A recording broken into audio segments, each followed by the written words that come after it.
여러분은 하나 되고 계십니까? 네, 우리 교회는 하나 되는 교회인가요? 네, 우리 교회를 정의할 때 여러 가지로 정의할 수 있어요. 첫째, 좋은 교회, 뭐가 좋은 교회, 뭐가 편한 교회, 여러 가지로 정의할 수 있는데 우리 교회가 하나님과 성도들이 또 말씀과 성도들이 하나 된다. 이거 굉장히 좋은 교회입니다. 그런 교회가 드뭅니다. 어차피 교회가 사람들이 모인 집단이기 때문에 물론 세상과는 좀 구별되죠. 하나님을 주로 고백하는 사람들이 모임이기 때문에 교회라고 부르지만 근데 우리는 여전히 세상 가운데 있잖아요. 우리는 어쩌면 여러분은 해당되지 않지만 주일에 하루 딱 교회 왔다가 6일 동안 세상에 살고 있는 분들은 세상에 있는 것들이 더 익숙하겠죠. 아무래도 그들에게 준거 집단은 세상일 수밖에 없잖아요. 그래서 교회 안에서 믿음으로 말씀으로 하나 되는 일이 쉽지는 않을 겁니다. 그래서 가장 좋은 교회는 하나님과 말씀으로 이렇게 하나가 되는 그런 교회가 가장 좋은 교회이겠죠. 오늘 본문에 보면요, 우리 특히 5절 6절을 보시면 이렇게 되어 있습니다. 주도 한 분이시요 믿음도 하나요 세례도 하나요. 6절에 보니까 하나님도 한 분이시다. 곧 만유의 하나님 아버지시라. 만유 위에 계시고 만유를 통일하시고 만유 위에 계시다. 이렇게 사도 바울이 이 에베소 교회들에게 선포하거든요. 근데 어쩌면 너무 당연한 얘기잖아요. 근데 이 이야기를 에베소 교회에다가 선포하는 이유가 있습니다. 그 이유가 뭔가요? 이 에베소 교회가 에베소 지역에 이 유대인과 이방인들이 섞여 있는 교회였어요. 이게 무슨 말이냐면 서로 다른 환경, 믿음의 서로 다른 방식들을 가지고 와서 신앙하기 때문에 당연히 갈등이 유발되고 있었어요. 제가 잘 하는 말이 있습니다. 다른 거지 틀린 게 아니다 그랬잖아요. 근데 여기 유대인들의 다름과 이방인들의 다름이 서로 충돌해서 사도 바울이 전파하고자 했던 예수의 복음과 달랐어요. 사실은 그건 틀린 거였어요. 여기서 갈등이 계속 유발되고 있었기 때문에 사도 바울은 어떤 의도를 가지고 이 말씀을 선포하고 있냐면 서로 연합되는 거, 성도들끼리, 또 하나는 하나님의 말씀과 연합되는 거, 이 두 가지 연합에서 교회의 힘이 나온다, 이런 말씀을 하고 있습니다. 여러분, 초대교회의 가장 큰 문제가 뭐였냐면 이 분열이었어요. 분열. 우리 고린도 교회에 주시는 말씀, 특히 고린도전서 1장 10절에서 13절 보니까 하나 되지 못한 모습이 있었어요. 하나는 바울파, 하나는 그리스도파, 하나는 게바파, 하나는 아볼로파, 이게 파벌이 다 나눠져 있어가지고 서로 하나 되지 못했다는 겁니다. 고린도 교회의 가장 큰 장점은 열심과 열정이었어요. 그런데 이 열심과 열정은 예수님을 기반으로 한 열심이 아니라 끼리끼리 열심이었어요. 그래서 이 고린도 교회의 가장 큰 문제는 하나 되지 못하고 분열하는 거였습니다. 바울파, 그리스도파, 게바파, 아볼로파 이렇게 나눠져서 각각 다. 요즘에는 이런 교회를 끼리끼리 교회라고 그래요. 이게 파가 있어요. 어떤 파. 그래서 어떤 사람들만 모이고 어떤 사람들만 짝지어 다니고 이런 거 있거든요. 저는 이게 이 교회의 가장 큰 문제가 됩니다. 우리 교회는 그런 거 없잖아요. 근데 그런 거를 하시면 안 됩니다. 그러면 이 교회의 부흥과 성장을 저해하게 돼요. 그냥 다 똑같아야 돼요. 이런 거를 아예 하시면 안 돼요. 심정으로도 행동으로도 말로도 다 똑같이 하셔야 돼요. 오늘 제가 그 얘기를 좀 할 거거든요. 그래서 부활 이후에 부활을 체험한 성도들의 삶과 신앙의 모습이 어떠해야 되느냐, 하나 되는 모습이 있어야 된다. 근데 내가 그러고 있는지를 잘 몰라요. 제가 이렇게 말씀드릴 때 말씀으로 한번 비춰보시고 저게 내 얘기다 싶으면 돌이키셔야 돼요. 그러지 않으면 하나님과 하나 되지 못하고 성도들과 하나 되지 못함으로 인하여 하나 되지 못할 때 그때 우리 손실이 이제 발생하게 되는데 신앙생활이 그렇게 힘들어져요. 그런 교회 되면 좋겠습니까? 안 좋겠습니까? 네, 맞습니다. 안 좋죠. 오늘 하나 되게 하는 신앙이라는 제목을 가지고 여러분께 말씀을 나눌 텐데 이 말씀을 통해서 우리 교회가 딱 하나 되었으면 좋겠습니다. 자, 오늘 2절 중심으로 말씀을 좀 전하겠습니다. 자, 그렇다면 하나 되기 위해서 어떻게 하면 되느냐? 한번 2절을 보십시오. 첫째는 어떻게 하라고요? 겸손으로. 또 하나는 온유로. 또 한 번은 오래 참음으로. 또 하나는 용납으로. 이렇게 하라. 그러면 하나 되는, 그래서 평안에 매는 줄로 성령이 하나 되게 하신 것을, 이런 성품을 가지고 하면 하나를 체험하게 된다. 하나 되는 것은요, 인간의 의지와 결단으로 되는 게 아니라 성령께서 지키게 하시는 것을 지키는데, 이 성령이 지키라고 하는 것은 바로 이 2절에 성령의 열매예요. 그거 겸손, 온유, 오래 참음, 용납하는 거, 이런 것을 지키면 된다고 말씀합니다. 자, 그러면 이 성령이 말씀하는 이런 성격들이 어떻게 정의되어지고 어떻게 우리가 지켜야 할지를 한번 나눠보겠습니다. 첫 번째, 겸손입니다. 여러분이 겸손은요, 여러분 정의를 잘 하셔야 되는데, 겸손이 어떤 거냐면 제가 결론부터 말씀드릴게요. 겸손은요, 내가 낮아지는 게 아니라 남을 높이는 거예요. 잘 들으셔야 돼요. 내가 낮아지는 게 아니라 남을 높이는 거예요. 왜 이런 거 경험한 적 있잖아요. 나를 낮추는데도 불화가 있어요. 우리 공동체가 있는데 저는 아무것도 아닙니다, 이렇게 낮추는데도 불화가 있고 미움이 있고 싸움이 있고 갈등이 있잖아요. 그거 왜 그런 줄 아세요? 잘났는데 잘나지 않은 것처럼 한단 말이에요. 많이 가졌는데 없는 것처럼 해요. 근데 여러분, 그게 겸손이 아니에요. 여러분, 그것조차도 그 사람이 높아지는 거예요. 이게 잘났는데 잘나지 않은 것처럼 하고 있으면 사람들이 야, 저 사람 겸손하다가 아니라 야, 저 사람 대단하다, 이렇게 얘기해요. 겸손이 아닌 거예요. 많이 가졌는데 아무것도 없는 사람처럼 이렇게 허름한 옷도 입고 다니면 사람들이 많이 가진 거 알잖아요. 근데 그조차도 야, 저 사람 참 인격이 훌륭하다, 이렇게 얘기한다고요. 왜냐하면 초점이 자기 자신이기 때문에 그래요. 겸손은 나를 낮추는 게 아니라 남을 높이는 거예요. 교회의 겸손의 정의가 많이 다르죠. 그러니까 남을 높여서 나를 낮추는 거예요. 나를 낮추는 게 아니라. 결과적으로 이 겸손이라는 것은 상대방을 높이는 거죠.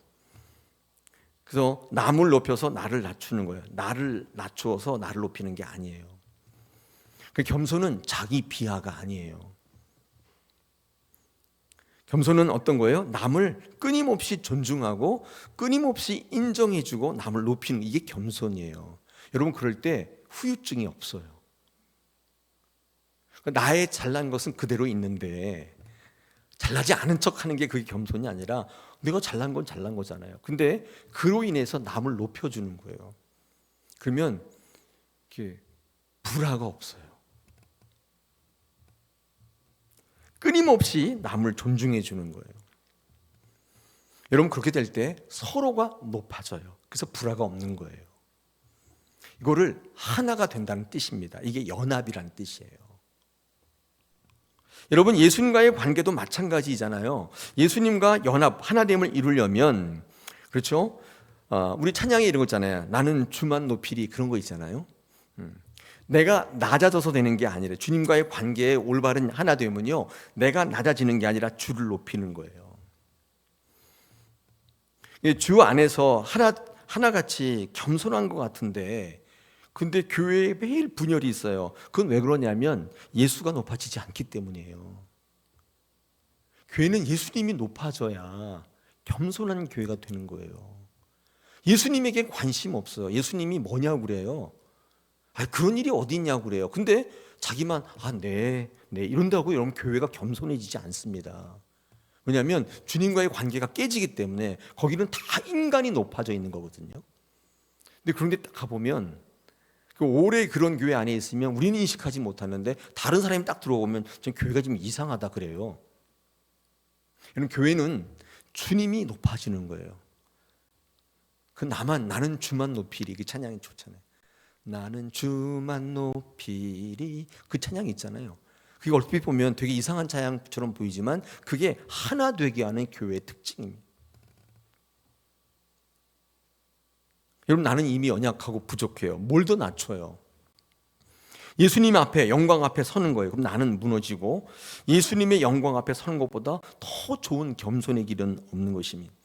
여러분, 예수님을 가장 높이는 방법이 뭔지 아세요? 그건요, 아멘이에요. 주님 앞에 예배하고 경배하고 아멘하는 거예요. 이때 주님과 연합이 일어나고 주님이 높아지고 나는 낮춰져요. 주님을 높임으로 내가 겸손해지는 거예요. 이때 예수로 하나 되는 교회가 되는 거예요. 저는 진짜 우리 다사랑교회가 그런 교회 되었으면 좋겠습니다. 모든 사람들이, 모든 우리 예수 믿는 분들이 예수님을 높이고 예수님의 말씀이라고 하면 아멘하고, 나의 뜻이 있지만 아멘, 내 것을 내려놓고 주님 그렇게 될 줄 믿습니다. 이렇게 하면서 그 삶을 내 삶에도 적용하고 우리 가정에도 적용하고 우리 아이들에도 적용하고, 여러분 그래 보십시오. 거기에 주님이 높아진다니까요. 그때 하나님께서 여러분을 높이시는 거예요. 겸손이 하나 되게 하는 첫 번째 조건이에요.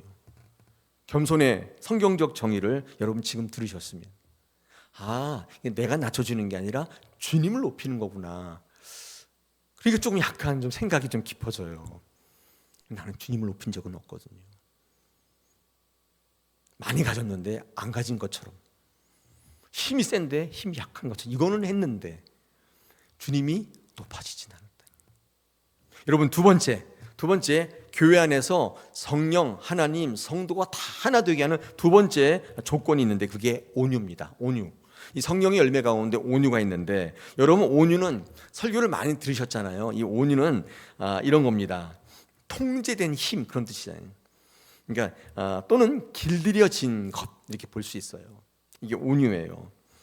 그러니까 통제되어지고 길들여진다는 걸 다른 말로 우리 언어로 바꿔보면 설득당한다, 수용하다, 받아들인다, 그 뜻이에요. 설득을 당하지 않는 물질이고, 자아가 세가지고 나는 절대로 당신 말에 동의하지 않겠어, 이런 건 설득을 안 당하잖아요. 수용하지 않아요. 내게 절대적이에요. 이걸 이제 다르게 얘기하면 고집, 아집이라고 하는데, 자기 것을 끝까지 붙들고 사는 분들이 있잖아요. 받아들이질 않아요, 이런 거. 통제되어지지 않고 길들여지지 않는 거예요. 여러분, 야생마를 길들일 때 천방지축이잖아요. 힘은 또 얼마나 센지. 접근도 안 돼. 접근했다 뒷발에 차이면 그냥 이걸 통제하는 방법이 있는데, 조련사들이 있잖아요. 이 야생마, 힘이 좋은 야생마에 올라타가지고 고삐를 걸어가지고 땡겨가지고 힘을 통제하는 거, 이걸 온유라고 불러요. 야생마는 그냥 버려두면 아무짝에 쓸모없어요. 그냥 천방지축이고 날뛰고 주변에 아무도 못 가요. 근데 이 조련사에 의해서 통제가 딱 되면 이제 적토마가 되는 거예요. 경주마가 되는 거예요. 땡기면 서고 치면 가고, 전장의 불구덩 속에도 막 뛰어들고 벼랑 끝에서 막 뛰어나가고, 그런 적토마가 되는 거죠. 훈련된 거죠. 길들여진 거죠. 여러분, 온유가 있을 때 하나가 된다는 뜻이 뭐냐면, 온유는 이런 겁니다. 그래서 훈련되거나 설득당하거나 수용될 때 자기 권리나 자기의 방법을 내려놓는다는 뜻입니다. 이게 온유예요. 실제 삶에서 온유는, 그렇죠, 권리를 포기하는 것으로 드러나는 거죠. 이게 예수님께서 하늘 보좌에 다 버리시고 이 땅에 오셨다. 우리 빌립보서 2장 8절에 있는 것처럼 모든 예수의 이름 앞에 무릎을 꿇게 하신다. 그것 때문에. 여러분, 권리를 찾는 게 현명한 것처럼 보이지만 교회 안에서 자기 권리를 얘기하잖아요. 그런데 권리를 내려놓고 주 앞에 나가면 하나가 되기 시작하는 거예요. 그러므로 사탄 마귀는요, 이 교회의 분쟁과 갈등을 하기 위해서 계속 자기 권리를 주장하게 만들어요. 그래서 하나님 말씀하실 때 그 말씀에 대해서 인정하고 수용하고 아멘 이렇게 하게 되면 이상하게 내가 온유해지기 시작하는 거예요. 그 온유가 생기면서 교회는 하나가 되기 시작하는 것을 보게 됩니다. 하나님의 말씀을 인정하고 수용하고 아멘하는 거에 반대는 계속적인 자기 권리, 자기 생각을 주장하는 거예요. 여러분, 이게 이 사단이 파놓은 함정인데 결코 순종치 못하게 만들고 하나 되지 못하게 만드는 것입니다. 그래서 자꾸 대적하게 만들고 적극적인 의미로는 실천하지 못하게 만드는 거예요. 이게 굉장히 교묘하게 파놓은 함정이기 때문에, 그래서 이 교회에서의 예로부터의 가르침은 무조건 순종을 가르치고 있는데, 이게 어떤 분은 이 순종이라는 말을 들을 때 굴욕적으로 듣는 분이 있어요. 나의 뜻을 나의 것이라고 얘기하지 못하고 하나님 앞에 내 것을 다 내려놓으니까 덜 주체적으로 생각되고 덜 자주적으로 생각되고 인간답지 못하다고 생각하시는 분이 있는데, 그렇지 않아요. 그게 가장 성도다운 거예요. 그럴 때 하나님께서 그들을 들어서 하나님의 큰 그릇으로 쓴다는 거예요. 그럴 때 하나 되기 시작하는 거예요. 사람들이 하나로 뭉쳐지기 시작하는 거예요. 여러분, 순종하는 사람들이 자기 능력이 없어서 순종하는 게 아닙니다. 하나님의 말씀으로 인하여서 순종하게 되는 거예요. 여러분, 그 중에 가장 확실했던 사람이 모세 아닙니까? 모세. 이런 모세는 민수기 12장 3절에 뭐라고 되어 있냐면, 이 사람 모세는 온유함이 지면의 모든 사람보다 더하다, 이렇게 되어 있습니다. 여러분, 모세가 왜 이렇게 온유한 사람이라고 일컬어지느냐 하면, 대표적인 사건을 하나 찝으라고 한다면 저는 금송아지 사건을 들 수 있습니다. 여러분, 금송아지 사건은 애굽 땅에서 종되었던 땅에서 고생하던 이스라엘 백성들이 하나님께서 끄집어내서 구원을 시켰단 말이에요. 여러분, 그 은혜는 한량 없겠죠. 그렇죠? 그래서 구원을 시켜줘서 너희는 나의 백성이니까 이렇게 살아야 한다. 그래서 그 율법을 주시기 위해서 이 모세를 시내산에 불러서 율법을 주는데, 그 밑에서 뭐 했어요? 금송아지를 만들어 놓고 막 뛰어놀면서 막 이 금송아지가 하나님이다 막 난리가 난 거예요. 여러분, 그걸 본 하나님은 대노하셨어요. 내가 너희를 구출해서 구원을 해줬더니만 금송아지가 하나님이라고? 야, 그 40일 못 참냐? 내가 너희들을 잘못 봤구나. 그리고 싹 다 진멸하기로 결정해요. 여러분, 그때 출애굽기 32장 32절에서 모세가 나서요. 이렇게 얘기해요. 그들의 죄를 용서해 주시지 않으면 하나님의 기록한 채에서 내 이름을 지워버려라.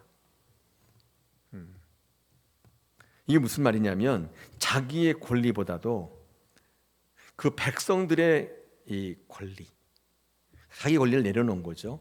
그들을 바로 인도하지 못했던 모세 자신의 부족과 자기의 책임을 드러내고 오히려 나를 죽이라. 여러분, 이것 때문에 모세가 온유한 자라고 평가받는 거예요. 여러분, 그렇게 하실 수 있겠어요? 저 사람 죄 때문에 내가 죽겠습니다. 제가 이 교회 장로 아닙니까? 제가 안수집사 아닙니까? 제가 권사인데 제가 죽겠습니다. 여러분, 그러면 여러분의 온유함은 지상의 어떤 사람보다도 승하는 거예요. 왜요? 자기 권리를 내려놨기 때문에. 모세는 책임을 무겁게 여기고 중보하며 기도했습니다. 하나님 이것을 온유라고 평가하신 거예요. 권리보다 책임을 무겁게 여긴 사람들이 많죠. 모세도 있고, 그다음에 다윗도 그렇고, 노아도 그렇고. 이런 사람들은요, 자기의 권리를 내려놓음으로 말미암아 하나님께서 그를 높이신 결과가 있습니다. 온유는 권리보다 사명을 무겁게 여기는 거예요. 그때 하나가 되기 시작해요. 하나님께서 그들을 멸한 것을 치우시고 하나 되게 만드셔 주신 거예요. 여러분, 그래서 모세가 그 군중들 가운데 지도자로 설 수 있었던 것은 바로 자기 권리를 주장했던 것보다도 그들의 책임을 더 강조했던 신앙을 보였기 때문에, 그분은 온유다, 하나님 앞에 길들여진 거죠.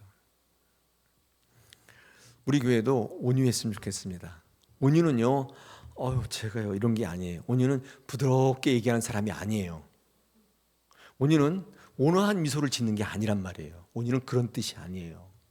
온유는 자기 권리를 내려놓고 책임을 지는 성도의 삶이 온유란 말이에요.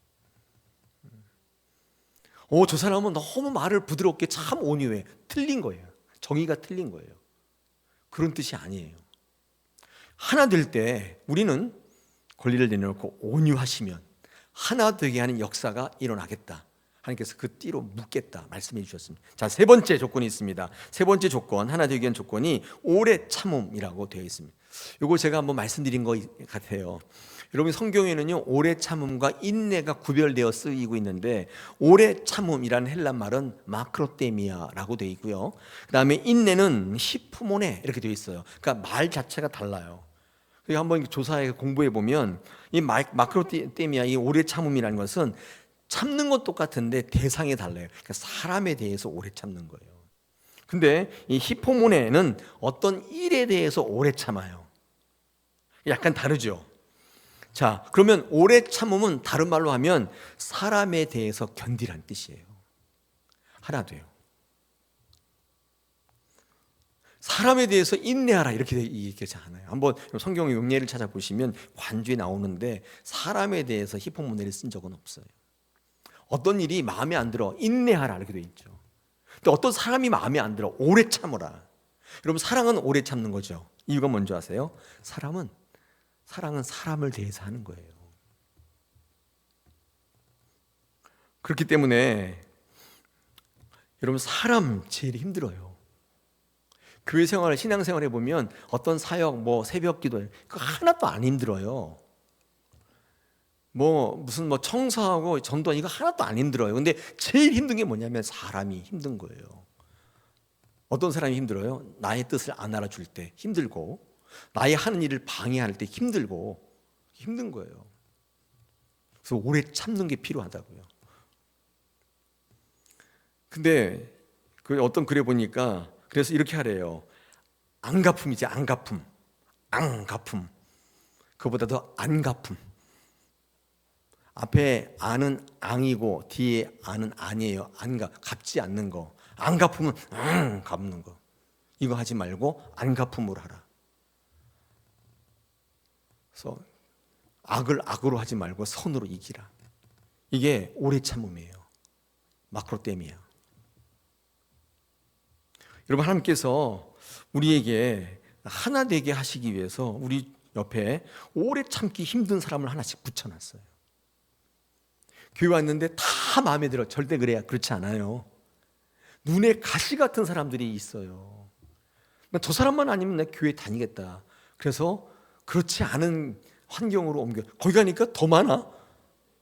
더 많아요. 어디 가니까 더 많고. 그래서 결국 신앙을 포기하는 분들, 이건 교회가 아닌가 보다. 왜요? 내가 마음에 드는 사람이 하나도 없는 거예요. 여러분, 사람을 견디면 예수를 얻게 됩니다. 오래 참으셔야 돼요.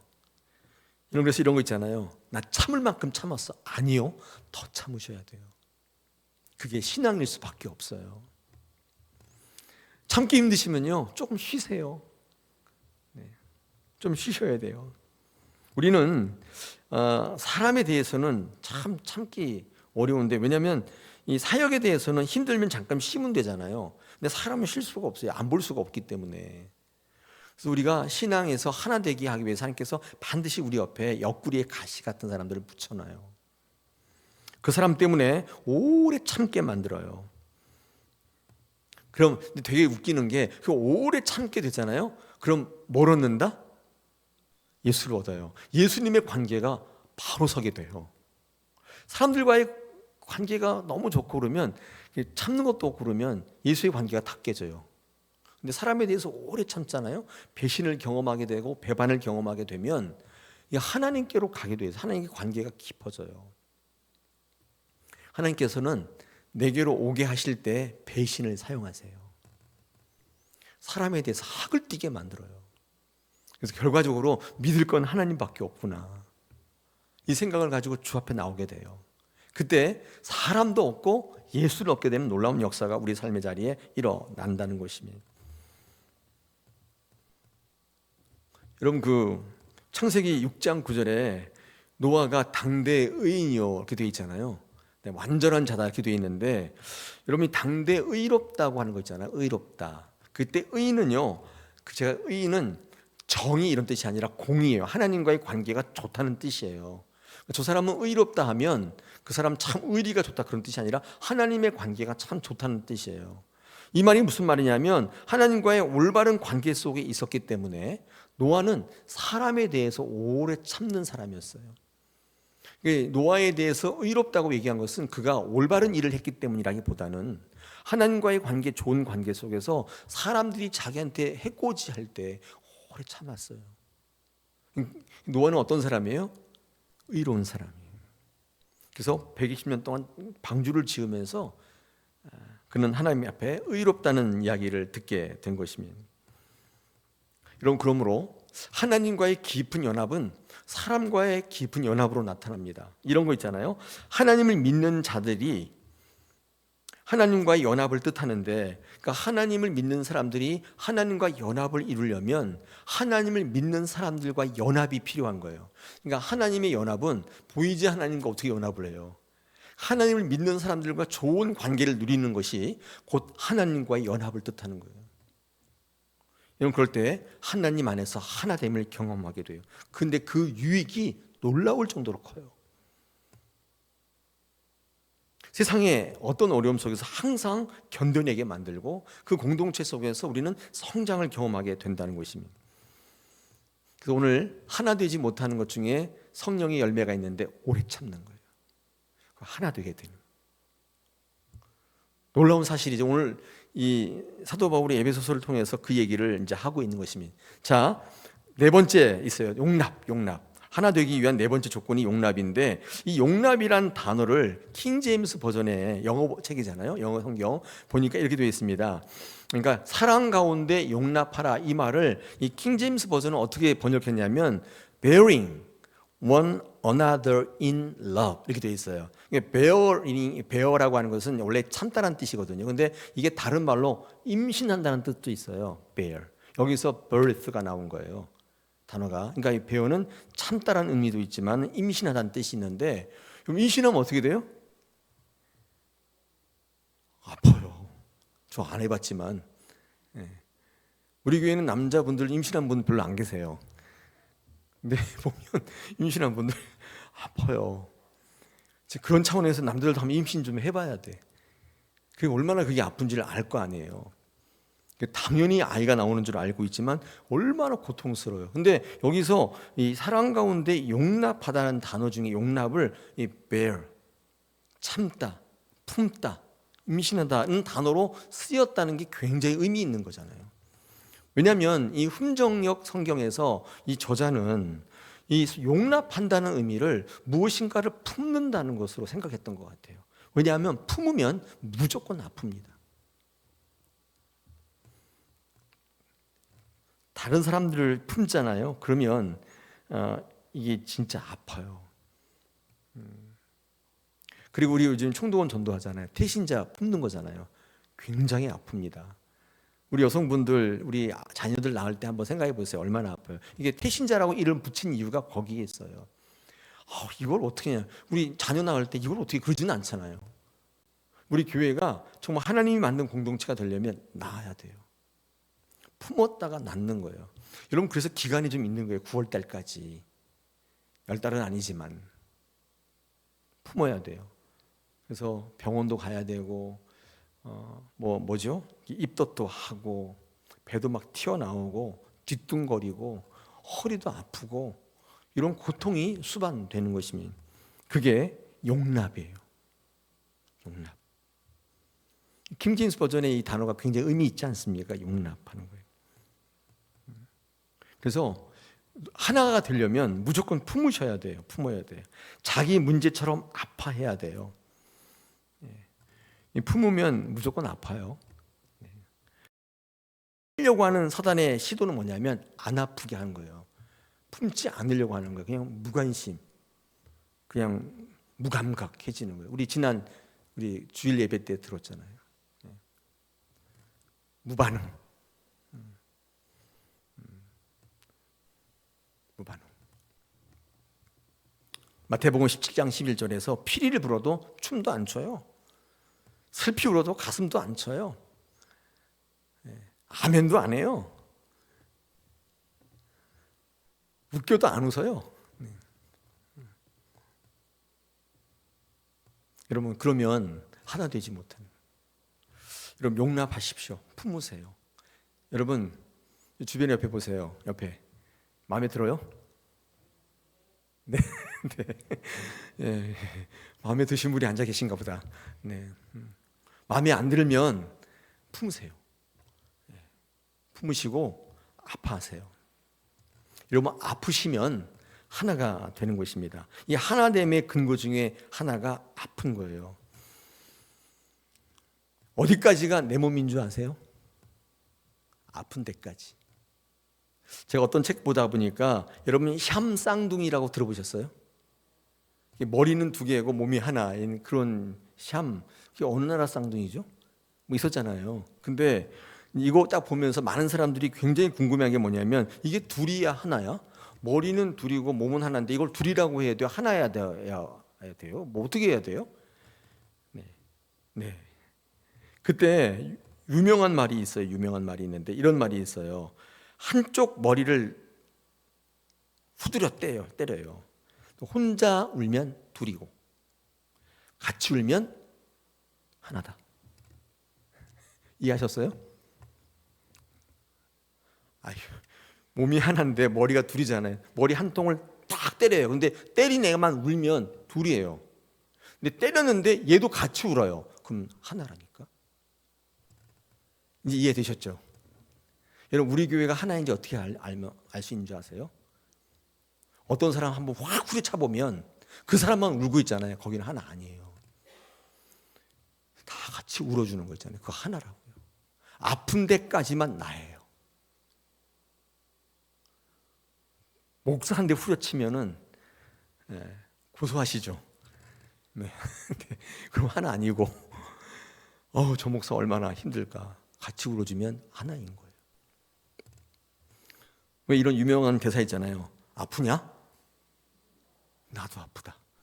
이거 유명한 대사잖아요. 그게 하나라니까요. 하나됨의 근거는 아픔인데 고통인데 그렇잖아요.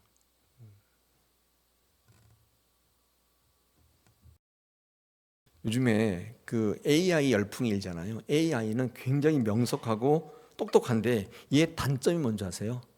고통을 몰라요. 제가 요즘 가끔가다 챗GPT를 좀 이용하는데 그래서 야 이건 뭐야? 이렇게 물어보면 얘가요 이렇게 얘기해요. 당신 굉장히 탁월한 인식을 갖고 계시군요. 대단하십니다. 이렇게 칭찬이 딱 나와요. 공감은 해줘요. 근데 여러분 한번 해보세요. 나 무지 아픈데 그러면 얼마나 아프시겠어요? 요건 해주는데 같이 아파주지는 못해요. 공감은 엄청나게 잘해요. 근데 아파주지는 못하는 거예요. 이게 AI의 한계래요. 여러분 그래서 AI가 아무리 발달해도 그들이 인간을 넘을 수 없는 이유는 고통을 느끼지 못하기 때문이에요. 통증을 못 느끼기 때문에 그렇습니다. 여러분 그래서 하나님께서 우리에게 뭘 주세요? 고통을 주세요. 고난을 주신다 우리 교회에. 왜 주세요? 이유가 뭘까요? 하나 되게 하려고. 하나님께서 고통을 주시는데 고난을 주시는데 왜 주신다고 그랬어요? 상속자 되게 하시려고. 로마서 우리 8장 7절에 보니까 우리는 하나님께서 주신 상속자이니까 고난도 함께 받는다 그랬잖아요. 고난을 주신 이유는 우리로 하나 되게 하시기 위해서 고난을 주시고 그 고난 때문에 우리는 하나가 되게 같이 울고 같이 웃으면서 하나님 안에서 그 주신 의미를 기억하고 하나님께 달려가는 것입니다. 그래서 고통의 하나님이 결과적으로 우리를 하나게 돼요. 여러분 기도응답이 다 되고 내가 마음대로 되고 내 뜻대로 되는 게 아니라 고통의 하나님을 만날 때 우리는 상속자 되고 그 안에 형제 자매로 묶이는 거예요. 고통이 고난이 그렇게 나쁜 게 아니에요. 고난이 주는 유익이라는 책이 있어요. 거기 보니까 왜 나병이 힘든가? 고통을 모르기 때문이에요. 나병에 걸리면 기타 치다 손가락 하나 뚝 떨어져도 모른대요. 고통을 모르니까. 여러분 고통은요 분열을 몰라요. 왜요? 그래서 하나됨을 유지하는 거예요. 여러분 고통 속에 하나 될 때 진짜 성도가 되는 것입니다. 고통은 참 그리스도인을 만들어내는 것입니다. 상속자를 만들고 그 다음에 고통은 하나님과 하나님의 백성으로 하나 되게 만드는 놀라운 역사를 이루게 되는 것입니다. 할렐루야. 오늘 이 에베소서 4장 1절로 10절의 말씀 하나 되라.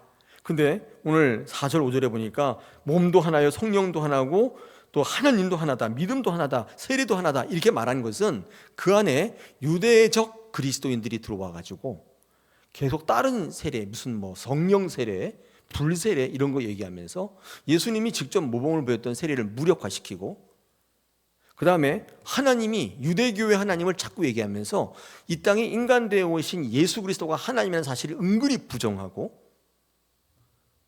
자기가 이제까지 믿어왔던 것을, 유대교에 믿어왔던 것을 기독교로 개종한 이후에도 계속 얘기해. 그게 편하니까. 그래서 사도 바울의 가르침에 정면으로 적대하고 반대하고 나서면서 그 유대적 그리스도인들 때문에 교회는 하나 되지 못하고 계속 갈리는 거예요. 이것을 지적하면서 너희는 하나님도 하나요, 세례도 하나요, 주님도 하나인 것을 모르느냐. 하나 되라. 그때 하나님께서 이 하나 된 교회를 통해서 역사하신다. 그것을 이루는 방법 2절 나왔습니다. 우리 겸손, 온유, 오래 참음, 용납, 이것으로 묶게 되면, 그래서 힘써 지키게 되면 그 공동체가 이루지 못할 일이 없다 말씀하셨습니다. 우리 다사랑교회가 부활을 체험한 교회라면 이런 이후의 삶과 신앙의 모습을 통해서 하나님 앞에 나가야 할 줄로 믿습니다. 할렐루야.